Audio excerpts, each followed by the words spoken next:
Hello and welcome to another episode of the Backdoor Cut podcast. Today we covered a lot. We covered a lot about playing defence and how teams are setting up and then taking shots from maybe outside of the scoring zones as well. We touched on the Ulster semi-final, we touched on Leinster and a little bit on Munster too. And then we previewed the group stages and the Provincial Finals, as well as having a Q&A at the end around S&C principles and principles for injury recovery. So hopefully you enjoy it. And now on to the podcast.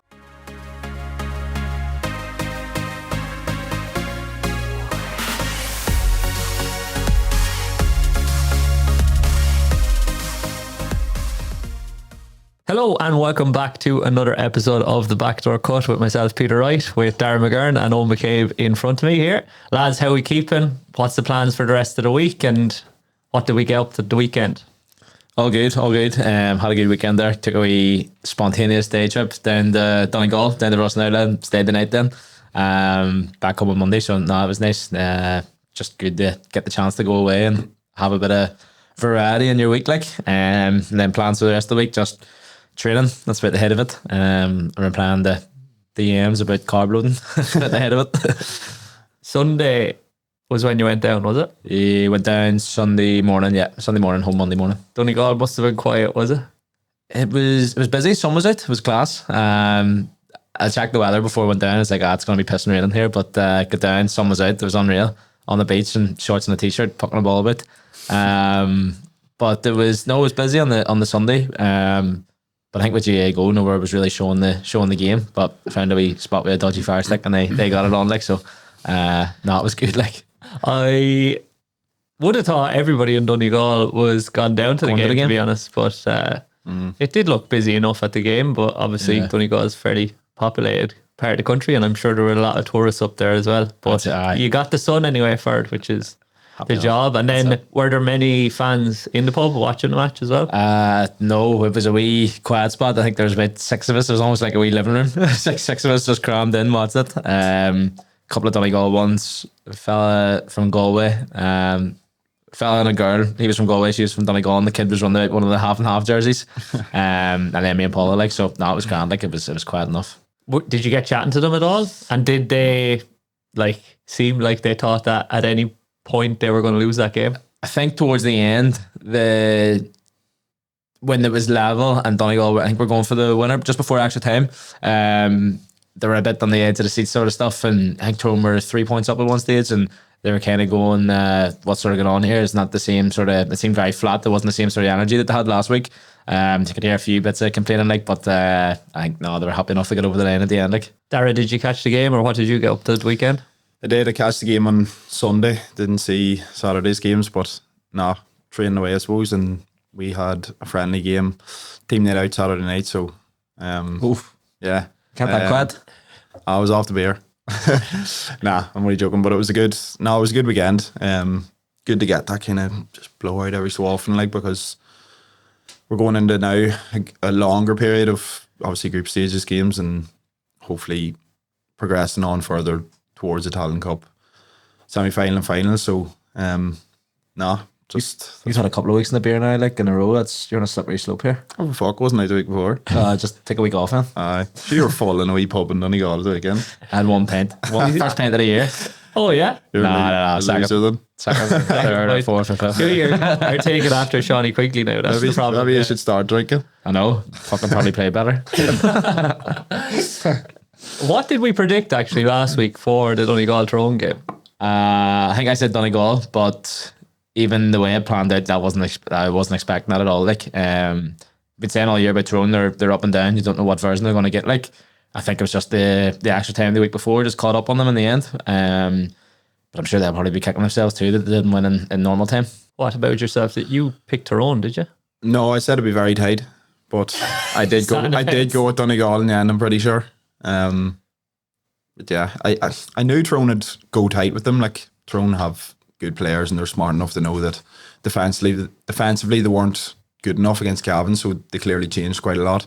And you knew from watching Donegal, a lot of the success they got against Derry was obviously from that long kick-out approach, and that wasn't going to be there at the weekend. And even with Patton not being in nets as well was a massive thing. So kind of knew it'd be tight, but I thought Tyrone were very unlucky not to win in normal time. I think Donegal, on the other hand, were really lucky to even get through that.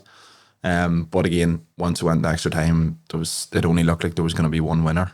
But Jim McGuinness will be in there saying that you make your own luck, and the harder you work, the luckier you get, I suppose. As cliche as that sounds, they stuck with it, like they stayed in the game, and that's like a dangerous thing if you let Donegal stay in the game, I would say, and a lot of teams will be trying to stay away from that, I suppose, especially with the Ulster final coming up on Armagh. 100%. You saw similar for the Down and Armagh game as well. Like Down, completely different. They just completely took the sting out of the game, and it was neck and neck the whole way. And only for the last minute winner. Down probably had the chances to win the game as well. Like, and just shows you, like, if you're there or thereabouts, like it can go either way. But I suppose it's usually the so-called weaker teams. It's like, right, stay in the game, and sure, for the last 5-10 minutes, like God knows what'll happen.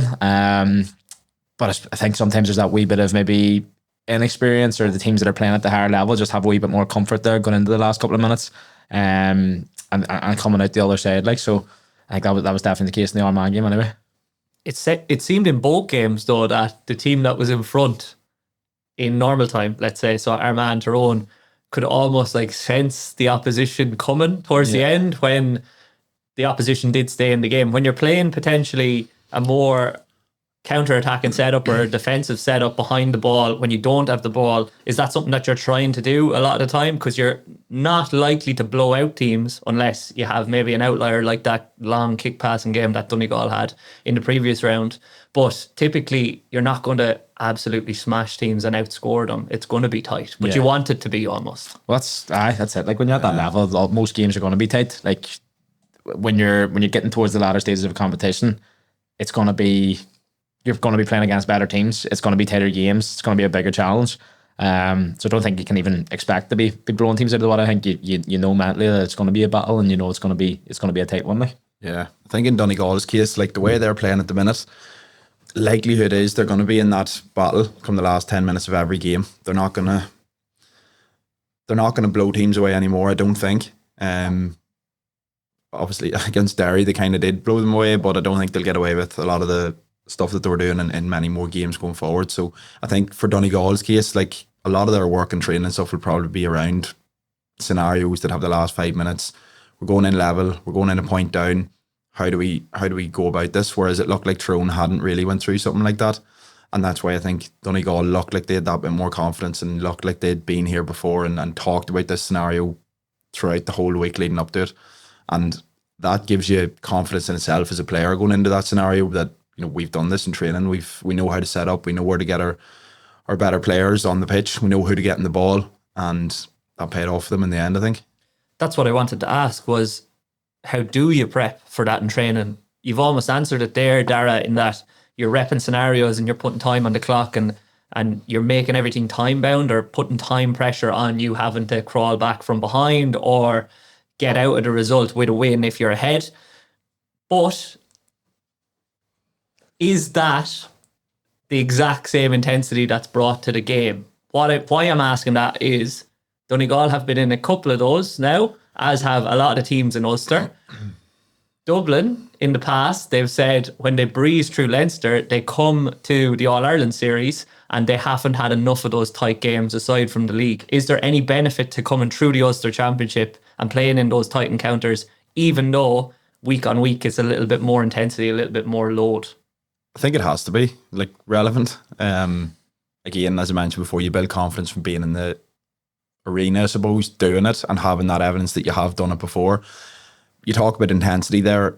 Something that the Donegal players are talking about all the time is the intensity that Jim McGuinness brings to every single moment and every single session. And knowing myself being involved with Rory a few years ago, who was obviously in with Jim, like, that intensity is, you can talk about intensity, but then there's ferocious intensity. So they're repping it in game or in training sessions as well, constantly. So I think they're nearly matching it in training. And then when they go into games, it's like, well, potentially it's not even at the level that they've been in at training. So again, they're getting in training, they're getting in the games in Ulster Championship for the next, they're going to have 3 really big games where they're in those scenarios, and, you know, that could stand to them later on down the line. But again, the way the championship is now, I think Dublin, those teams will probably have those few games to potentially get up to that. They've had them in the league as well. The league final obviously will help Dublin big time as well. Kerry, on the other hand, have went breeze through Munster. No real challenge. Similar enough to Dublin. They weren't in the league final. Who are they going to be playing next? I don't know, but will they have enough games in those scenarios? I don't know. A lot of what's been talked about during the week around the way Donegal are playing is about decisions and incisions, is what Jim McGuinness has termed it, as in making the correct decision at the right time and then making an incision through the defensive line and making a run off the ball to either pull out a defender or be an option, I suppose. Yeah. And a lot of that kind of corresponds with what Derry try to do and what Dublin try to do as well. Now, the difference being that potentially with Dublin especially, Dublin can mix it up and play kind of the Tyrone style game where they slow it down and a slower build up and then they kick it up the field to potentially one of those target men in the front three, and then they take on their player, similar to what Canavan does for Tyrone. How do you stop a team that is trying to transition from defence to attack really, really fast? What way do you set up as a team, and what kind of KPIs do you try to put into the way that you play to maybe slow that play down? Other than fouling them. Smart foul. I suppose the big thing is just getting it slowed. Like, you have to get contact on. If they're allowed to build up a bit of pace, it's going to be far harder to stop someone coming at you at speed. Whereas if there's that split second where you can get them either turned, pushed out towards the sideline, or even better, get contact on that actually forces them to go back and just completely slows the play down, that's going to be it. But I think the big thing is like having the whole unit working together. Like if you have one player who's going and chasing and trying to get it slowed down, but then someone like McGurn here is just landing full forward, doing fuck all, and the ball's just popped up for your head, and then they're coming up the pitch. Like it's just a foot race then to the end of the pitch, and it becomes that sort of basketball up and down. What they want exactly. Like they want to be allowed to go at pace, and I suppose the only way it turns into that basketball is if they don't put the ball dead at the other end, or maybe you get a turnover and then you're up. And sometimes it just ends up being hectic like that. But I think the big thing is getting it slowed down, legally or illegally at times. Or else like where everyone's working together as a unit to probably push them to one side, and then if they're coming back the other side, everyone's sort of shifting that way. Like you'll see that a lot. Yeah. I think a lot of it comes down to, as you mentioned, if we're going to talk about here not fouling, it comes down to the collective intensity. So like if you have 8 men sprinting back in position, but you have 4 jogging back, and the opposition team of 13, 14 sprinting, then there's going to be gaps. You say you're going to have men that aren't going to be getting tackles on. There's going to be men not covering the space that should be covering. So it really is about, I suppose, everyone being on the same page and everyone having that, I suppose, ferocious intensity about getting back. And that probably leads us to the shite football that we watch 80% of the time, if we're going to be completely honest about it. Slow build-ups. No, you can't really take the risk because the opposition team are sprinting back and there isn't that space. And then it's about breaking down defences and football that isn't great to watch, I suppose. Is there an underappreciation for defence, though, do you reckon? In what sense? Just in that when the defence is on top, we say, Jesus, this is shite. Probably. Like I was watching that down in Armagh game, and I was thinking the first 5 minutes, I was like, holy fuck, this is brutal. But then I was thinking of back to like we played Armagh, it was my first game in an Ulster Championship. We played Armagh and we did the same sort of thing for the first 40, 50 minutes, and we were going very well at it, keeping the ball, not going in the tackles, not giving them a chance to hit you on the break and be dangerous. So when you can see it from a different perspective and a different point of view, it's like, right, that makes sense. But I think even again, look at the Armagh and Down game. When Down were holding the ball and going around the points, how patient Armagh were in defence and how switched on the stage for long periods of time. Like it can be so easy there to switch off after 2-3 plays back and forward. Like chances are someone in most teams or in most cases, there's going to be one person there who switches off, and that's what creates the gap. So I know they conceded 2 goals, but they were maybe dodgy enough sort of goals, but how switched on they can stay, or how switched on teams that are playing that style can stay over 4 or 5 minutes of another team keeping the ball. I think that's, when you see it in that perspective, it's like, right, okay, maybe there's another way of looking at it, but someone who's just watching the game on TV and they don't see any action, they're not thinking about that. Like, that brings me nicely into the next point that I wanted to make, or the next question that I wanted to pose to you, because how ye have described then maybe the principles of play in terms of defense for those teams that are going to stop the transition focused teams is be first back to the ball. So drive the intensity up as you sprint back and get into position.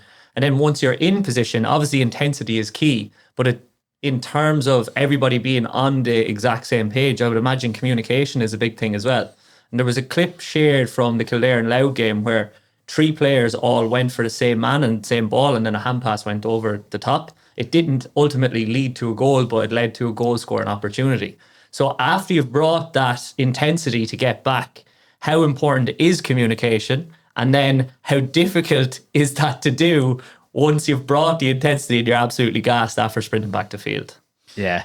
It's very difficult, like, if we're going to be honest. And that's probably why we see teams who do go really defensively but don't win games, because the communication isn't there, the positioning isn't there, communication from deep. Like, the communication needs to come from goalkeeper, full back line, sweeper.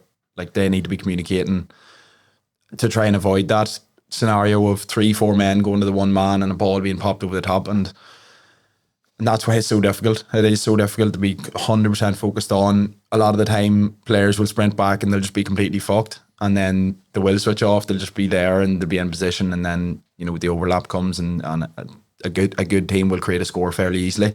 And I suppose probably the best team over the last year or two of doing that has been Derry, at getting those runners, getting the right men in the ball. They know exactly how to break down mass defences. And I still think they would have beat Donegal last week if it hadn't been for those long kickouts, because they were better at that still. And I think we'll see that again over the next couple of months. I think we'll see Derry winning those games and potentially pushing on to an All-Ireland.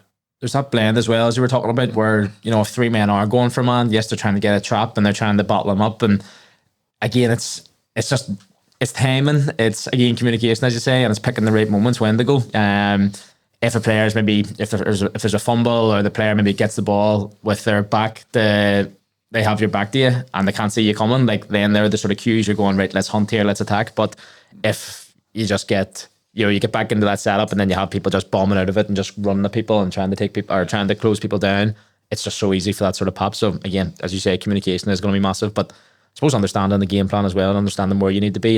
And like anything, the more you're in those sort of scenarios and the more you're working on them and training, the more you start seeing these patterns and it just starts becoming almost like second nature, and just it's a lot more comfortable there. The backs that listen to the show will be so happy because we're finally talking about them. We're giving them credit, representing there.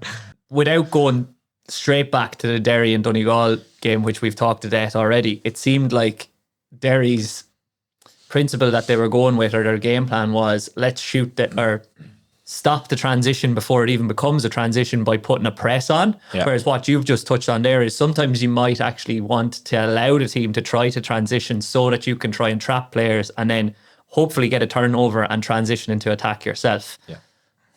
I read on Twitter at the weekend a suggestion that maybe in times towards the end of the game you should be better off maybe letting the opposition get a shot on goal to get the ball back, because teams are retaining possession, like you said, in the Antrim and Down game, and just recycling it one side of the field to the other. And if you're chasing a game, you want the ball back. So the only way to try and get it back is either to trap them, put pressure on and get them to lose the ball. But if you're not able to do that, maybe just let them come through and have a shot. And that might sound ridiculous. And it does kind of sound a bit mad to me at the same point. But is there any truth to that, do you reckon? Yeah, like, I suppose it depends on where the shot's coming from. Like, if they're getting into the scoring zones pretty easily and getting the shot off from there, like, that's going to be a higher percentage shot, then it's going to be more likely it's going to go over. But if you can almost see it at times, if you can frustrate teams and they're sort of probing and they're not getting anywhere, there's probably a chance there that someone's going to end up taking a shot, trying to head outside of the boot. They're trying to take one from their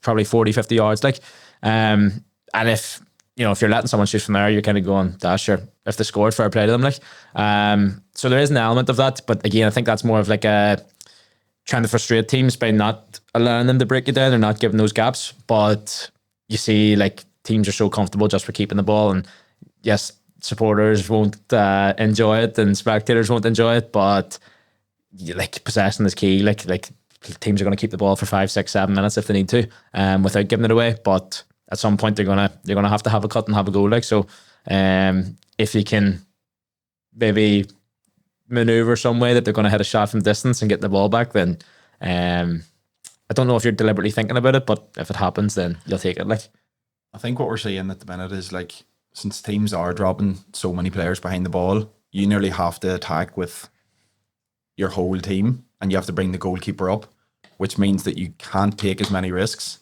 and that leads to teams having to keep the ball for 3 or 4 minutes, because like, if you start taking risks out the pitch, as we've seen it with Fermanagh even this year, and you do lose the ball when you're trying to attack with everyone, then you're fucked. Like, what is that coming from? Teams playing 15 behind the ball and compressing in, and then the opposition having to do that, or is that coming from teams choosing to attack with everyone, forcing the other team to play 15 behind the ball? So it's different scenarios. I suppose it's hard to like judge. Like, you see a lot of stuff on social media these days about on Twitter and stuff of people claiming that, you know, this team is just playing 15 behind the ball, but it mightn't even be. It might be simply a case of the opposition team attacking with 15, and you're hardly going to leave 3 men up in the full forward line, because it's going to be unbelievably easy to break you down.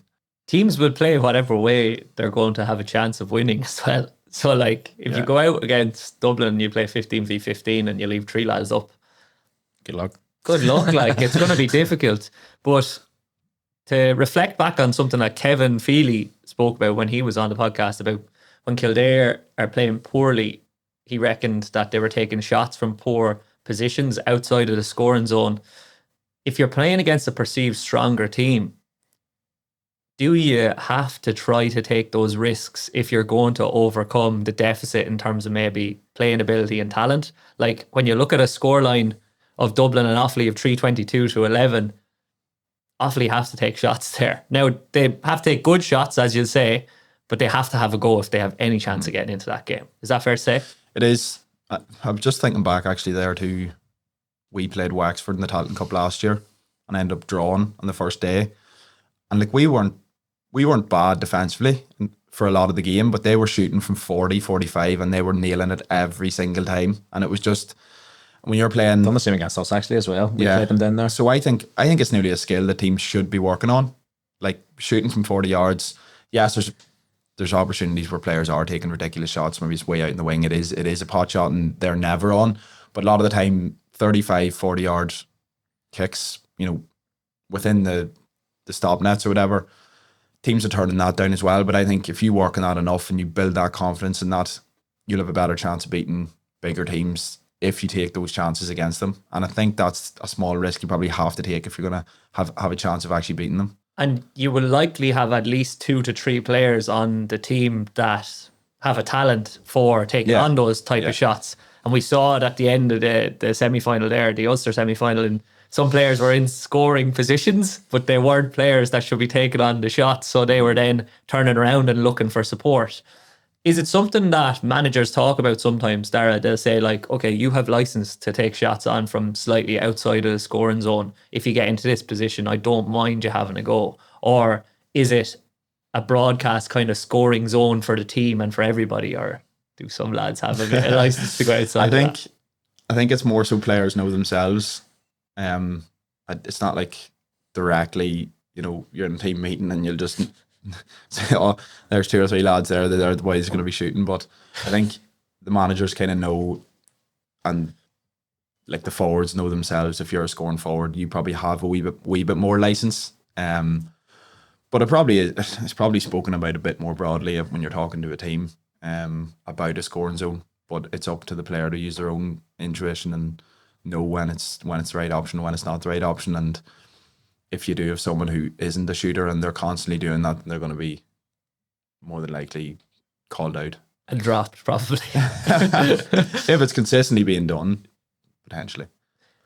How often does it occur where you take a shot on maybe, or somebody takes a shot on outside of that range and it goes wide and the manager says, good job, good effort, you had open space? Or how often does it occur where you take on a shot slightly outside that range and the manager turns around and says, you don't have that shot in your locker, what are you doing? Yeah, I think it's more the second one usually. For definitely my case anyway. So, what the fuck are you doing shooting in the first place? But no, I suppose, like as Dara says there, like if you're doing it time and time again and it's not working, then it's like, right, come on. But I think everyone gets a bit of I suppose it depends on the scenario too. You know, if your team's been keeping the ball and then you come up and just hoof one, like, and it balloons wide, it's just gonna be like, what's the point? Like what are you at? But you know, if you do have the time, you have the space to hit one, and maybe it's just wide, it's right, unlucky here, close enough. But I suppose if you land it, you're getting plenty of pass in the back anyway. Like, I think a trend you nearly always see if a player who doesn't usually shoots from 40 yards, 45 yards and pings it over, you'll nearly always see within the next 15, 20 minutes that same player will take another shot and balloon up 15 yards wide, and then the whole good work will be done. So I think it comes down to, you know, pick your moments. Yeah, like, right, that's your work done for the day nearly in terms of the shooting side of things, and just go back to defending. When a player that's not likely to score a shot like that takes it on and it goes over, does it give the team a lift? Like, oh, it does. You nearly be laughing. There's always a big roar. Like, say the fullback comes up and nails an outside of the boot from 40 yards. Like, it actually does probably give a big enough lift. We've all been there too, when you see them winding up and you're going, no, you're start screaming, you're going, what are you at? And then it sails over and you're going, here, class, unreal, fair play. I think in the Kildare game, I don't know if you've seen it, it started in the two Collins from my club, but our two would-be man-marking defenders come up and hit two outside of the boots. One from 5 yards in from the end line and went over the bar, and then the brother came up and kicked another one from 40 yards. But it would, at the time, it was a big lift. But even touching on Matty Donnelly at the weekend, obviously he has been a centre back forever, but because he's wearing 6 on his back, maybe he was given a little bit too much room at times, and then he was just knocking them over sumptuously. It didn't look like it was any effort whatsoever.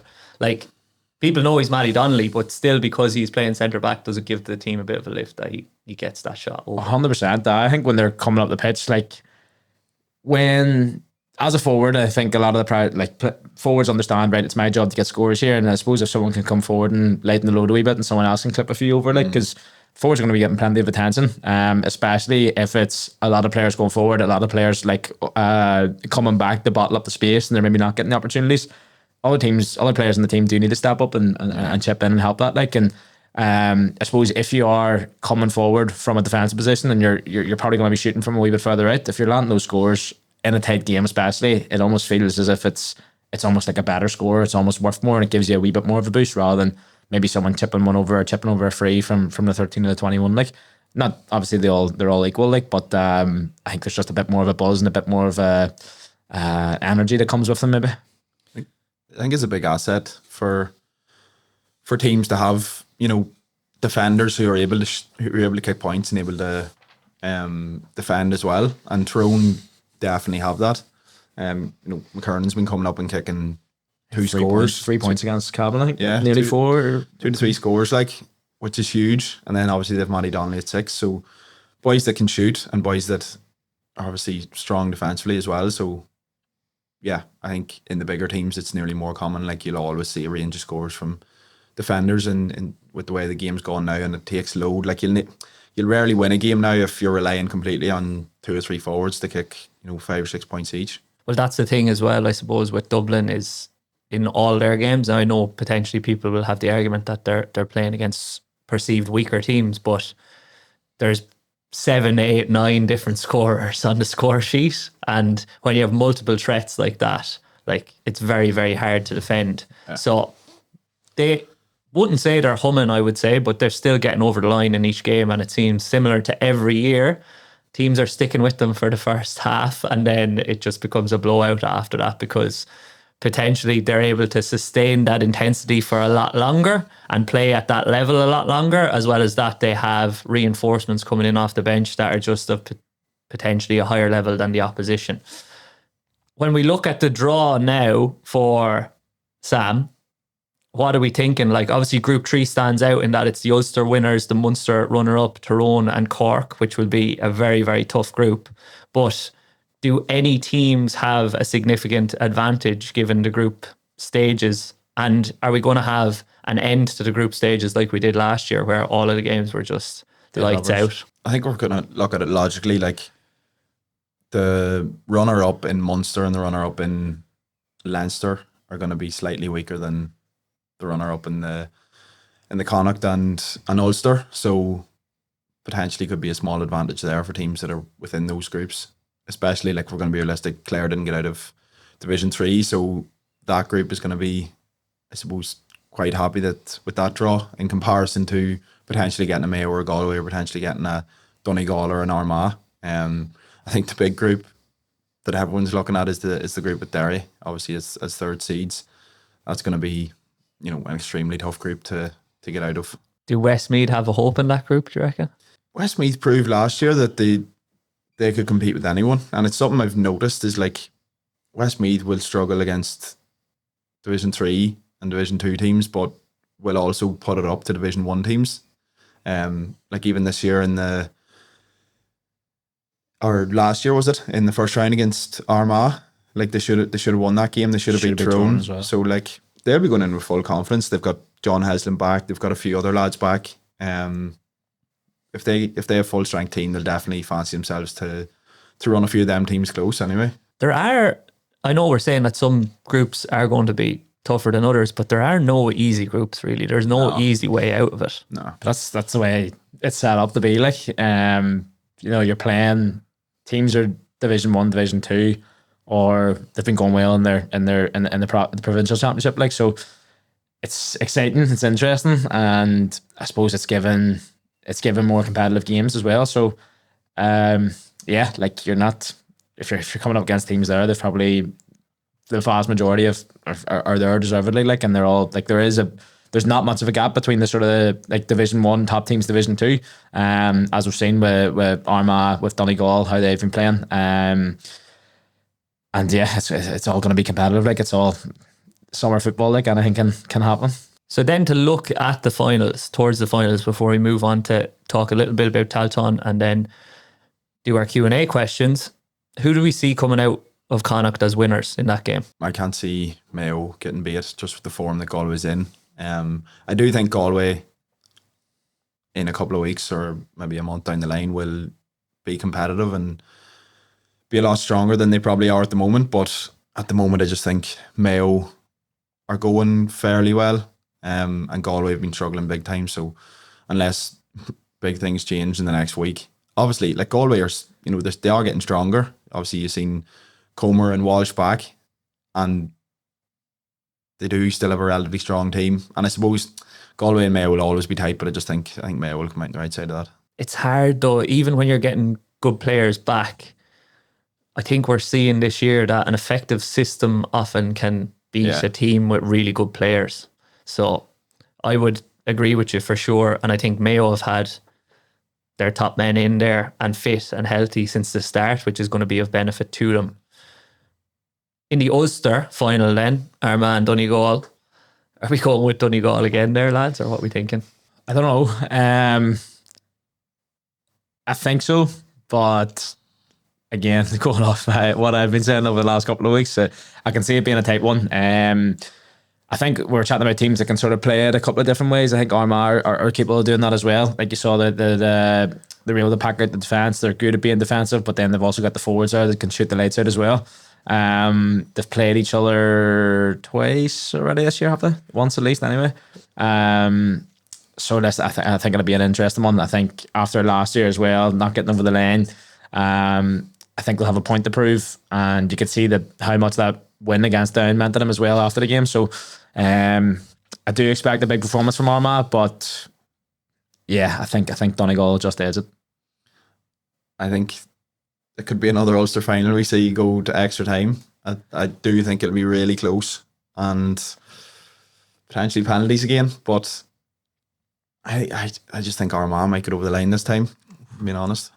So if it were Armagh to get over the line, then we'd have Mayo, we'd have Donegal, we'd have Derry and Westmeath in Group 1. And obviously then we'd replace Donegal with Armagh if it's Donegal that get over the line.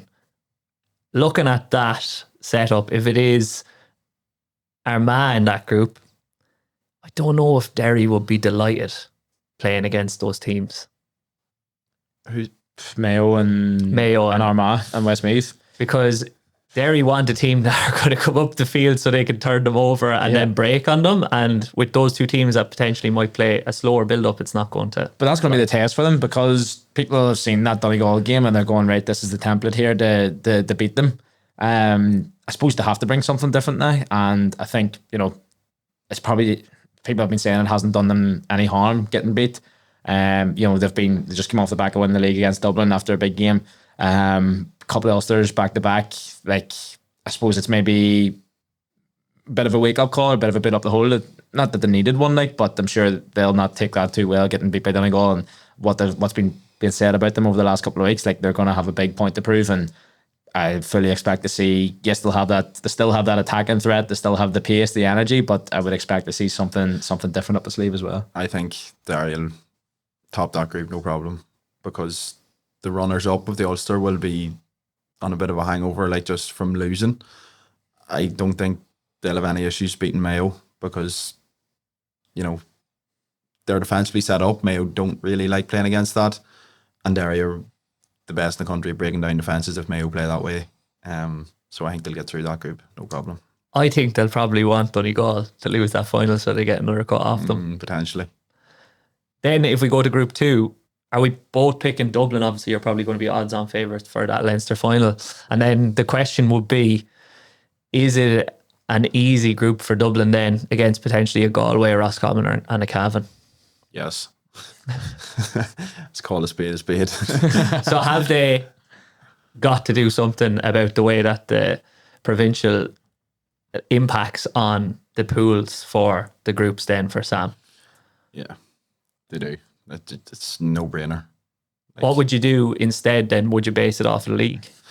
I just don't think you can think of something else that isn't the provincials, because it's just unbelievably unfair. It just doesn't make any sense whatsoever. Dublin walk through Leinster. Every team in Ulster battles through Ulster to get there. Kerry's the same as Dublin, walks through Munster. But you listen to Paul. Wasn't it Paul Flynn was saying other teams it's on other teams to get up to that standard, and it's not like. But it is, like, if you're striving to be a better team and compete against the top teams, like, yes, maybe there's other. Sometimes it's made a bit easier. Or there's more. What's the word? Facilities or resources. Yeah, exactly. Like, available to you. Yes, it probably makes it a bit easier. But at the end of it, like, you're striving to be a better team. Like, you have to be, like, the league's, I said it before, the league's going to be massive. Getting up to higher divisions, playing against better teams on a regular basis. Yes, it's not going to happen overnight, but I think as teams, you have to be trying to close that gap and figuring out a way to close the gap. Like, if you look at Derry, like, they went from Division 4 to 2 back-to-back Ulster Championships, competing for Sam here. Like, I know it's not going to happen every county, but I think that has to be the mindset. It can't be like, I don't think it can be, yes, maybe it's unfair at the minute, but there has to be that drive to make things better and become a better team. But the mindset is there for a lot of counties. Like Lough, they're maximising what they have and have done now for 2 years. And are they going to win the Leinster title? Are they even going to get close to winning the Leinster title? No.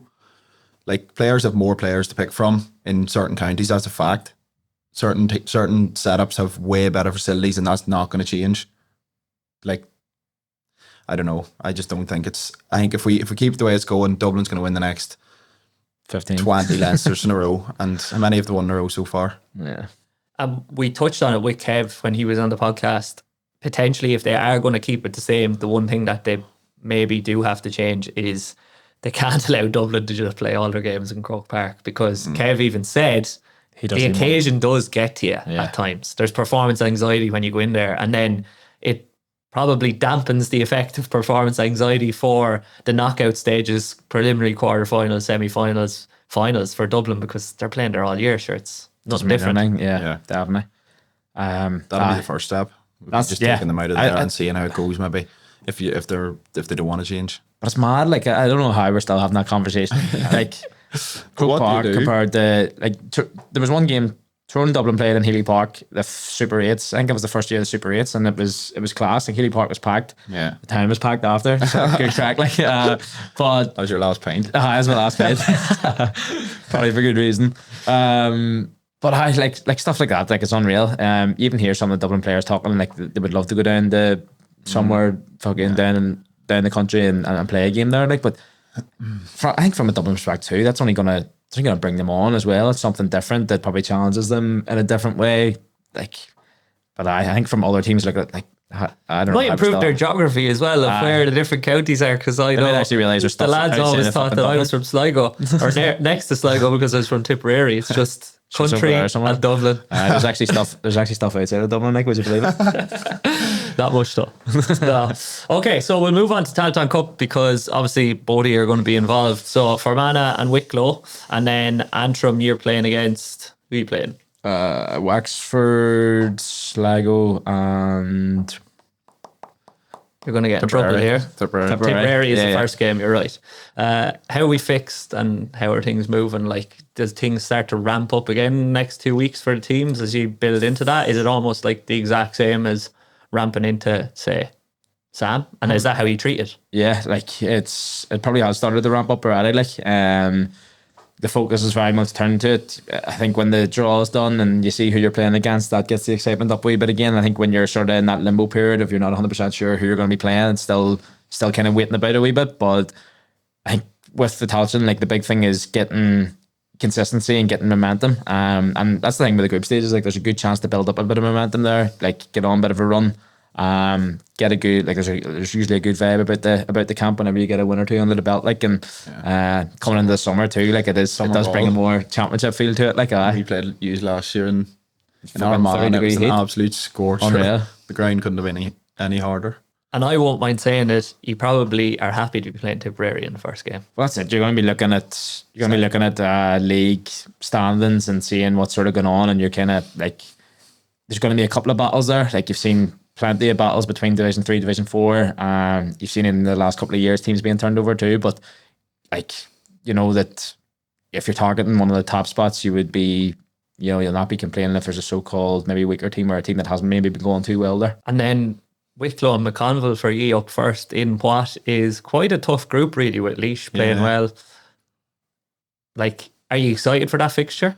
Because they will be primed after an impressive Leinster campaign, which they probably should have got over the line against Kildare, and they'll feel deprived of maybe furthering their cause towards maybe even a Leinster final. Yeah. No, like, I thought about it and I was thinking, I think it's nearly better to have that competitive championship game because it gives you a buzz going into a weekend knowing there is going to be, like, it's not a foregone conclusion against the team. Not that any game would be, but for certain games you probably would be a lot more confident. But going into a game where it's like, you know, these boys, if they're on it and you're not on it, could turn you over. I think it makes it more enjoyable. So if we had have been, I suppose, going into the Tailteann Cup after the league, you'd have probably been thinking, happy days, we've got Wicklow. They were well beaten. There were a few games in Division 3, but they fairly turned it around for that championship campaign, and beating Westmeath was a huge scalp, like, given they won Division 3. So they're in a decent place, and we're going to have to be, you know, properly on it to get over them, I suppose. Well, best of luck with Tailteann campaign. We'll see how you're getting on in a couple of weeks, but we'll move on to the Q&As from our listeners. The first question I'm going to gloss over because it's about Tipperary hurling, and we're not going to talk about that today, but we will be talking about it in the future. A couple of guests lined up, which will be interesting conversations. D Marta 11 asks, doing 35 minutes gym S&C before pitch session. Good idea? Example of what it should look like. I suppose It depends. it depends. You can go into the gym before and do 15, 20 minutes of a proper prep session is something that I would get a lot of my athletes to do. Especially if you're going into a bit of a speed block. It can be very useful. If you're looking to, I suppose, double up days in terms of gym and pitch, it can be a good idea for like more of your power-based exercises and can work as a small bit of a primer before sessions. So, you know, I suppose in terms of what it looks like, it's hard to say. You would be going in, if I was going in, I'd be doing bits of mobility work around the hips. I'd be getting various bits of maybe extensive plyos in, not a massive amount of volume, only a small bit to get me ready for the pitch. Going through different maybe hip block drills, maybe, you know, hip shift and things like that, just to get the body actually feeling good and opened up before the session. Nothing major, probably 15, 20 minutes in and out, and something that actually has you feeling good and feeling ready to go for the pitch, I suppose. I think that's good recommendation in that you've given your own example of what you do and what your athletes doing. You're finding access to specific positions that you're going to find then hopefully on the pitch, and then you're getting a little microdose of your plyometrics, which is obviously specific to you and it's what you need, but maybe another athlete would have something else that they should be focusing on. So I think a better question for you, Owen, is what do your pre-pitch sessions look like if you're doing a pre-pitch? Yeah, same sort of idea as that. Like, you're going to get the body feel good and preparing it for what's to come in that session. I think depending if you're a type of player who's maybe had a lot of niggles or needs sort of specific prep for those areas to get them feeling good before the session, then that's what you're spending most of your time on. Bit of general mobility, specific prep then for those areas, and then it's about ramping that up, like wee bits of plows, some sort of drills maybe, so that whenever you go out into the session, you're actually feeling good. That would be the main thing. And yeah, it's just sort of like, even if you know, maybe there's probably club players that are asking these sort of questions. If you know going into a club session, you're not getting some speed work, you're not getting any explosive stuff, then that's your chance to get down early and do that work so that you're ticking those boxes rather than relying on a team session. And even just the feeling of going into a session actually warmed up and ready to go, like, you're going to get so much more out of the session anyway rather than relying on a team warm up. Like, team warm ups a lot of the time just don't do it for you, like. Because they're general. Players are some players will feel amazing, some players will not feel amazing, but it's on you to take that into your own hands. And I think the key is like for me and you, like at the minute, what do you need? Yeah, like yours is a lot. Obviously, it has been the hamstring. Mine has been the hips. Massive focus towards that. Different isometrics. Alex Natera's isometric run specific positions. Things like that. There, where you're pushing hard against a barbell, has me feeling good and ready to go out onto the pitch. So I suppose specificity is probably key in knowing what you need. But I'll preface there as well, after having conversations with Alan during the week, Alan Murdoch, what's good for one person might not be good for another. So you need to figure out what's good for your own body, even though the two lads are giving recommendations there that are specific to them and general, I suppose, in general. That might not necessarily be what's going to suit you, but you've got to experiment initially before you figure it out, or else you need to reach out to somebody like the two lads and they'll give you some specific recommendations. The next two questions I'm going to pool into one because Joe Collins and Simon Murphy are both asking questions around building your aerobic base and zone 2 off-feet training. Do you have any specific recommendations that you give to athletes at this time of the year? And bearing in mind that the people that are asking these questions are generally club level athletes. Like, it depends on, big one for me is like, it depends on what's happening in your schedule. If you are you're training twice a week, you're playing full minutes in the game, you're going to have to be a wee bit smarter with it. But if you're a player, you're not getting as much game time as you like, or you're not playing a full game every week, then on game day, can we do a couple of top up runs to bring that overall volume up? For me, the big thing in season is keeping the intensity low because you're getting plenty of intensity elsewhere. So you're still getting the aerobic benefit, but maybe even just, it's almost like an active recovery. If you are off feet or you're on the bike, maybe it's a bit of zone 2 or even just some light intervals. Acts as active recovery, you're keeping it low enough intensity, you're still getting that aerobic benefit and improving off the back of it. That's probably the big thing for me, is that keeping the intensity low, because you're getting plenty of intensity in training sessions and in games. I'd completely agree with that. In terms of, it's important to, I suppose, identify what's going on in your own team training sessions, games. If you do have games at the weekend and you're getting through a decent amount in training, you probably don't need much. If you're playing full 70 or full 60, whatever, you probably don't need extra in terms of on the feet.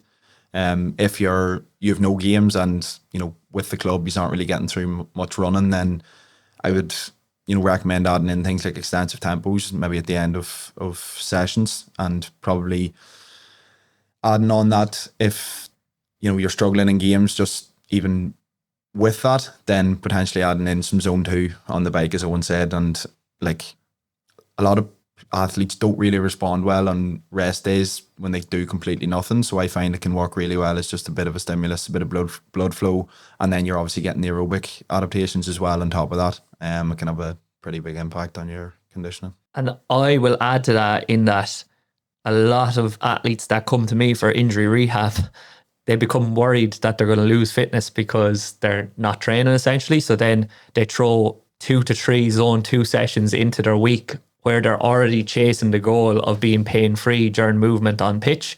And sure, zone 2 can be beneficial, and working on your aerobic base and your aerobic conditioning can improve healing rate and healing times. However, you're going to have an opportunity cost to doing so. And like Dara said there, some athletes are going to benefit from having an active recovery day. But if you're not currently working across the week and you go to being injured and then you start working across the week, your body's not going to be adapted to training every day. So therefore, don't be surprised if your injury rehab and return to play is prolonged because you're chasing too many rabbits at once. You've got to pick what the big rocks are and go after that. So that's just a caveat for anybody that is injured and returning to play post-injury.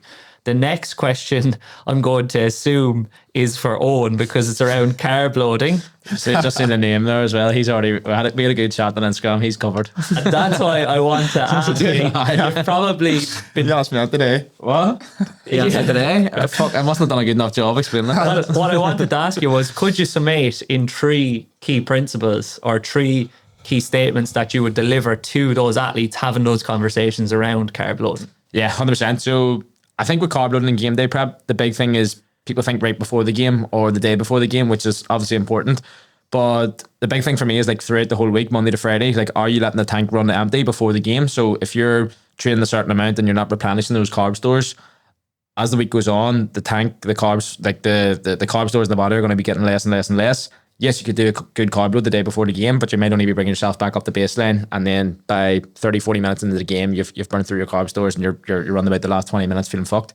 So it's about getting the right amount of carbs in throughout the week to match the intensity of your training sessions. So that's in the carb load guide if anyone wants it, hit me up.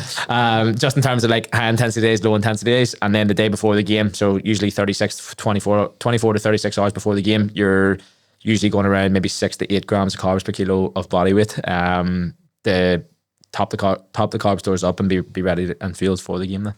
That's 2. You have 1 more if you want. 1 more. With that, so that we're not, because you're just doing a carb load doesn't mean that you're eating everything in fucking sight. I've done it before myself where it's like I'm carb loading here and then you eat 5,000 calories and you turn into a fat wee bastard after a couple of weeks. So a good thing of mine is keep the protein high where it should be, bring the fats down, push the carbs up so the overall calories aren't going through the roof. Class. Dara has something to add.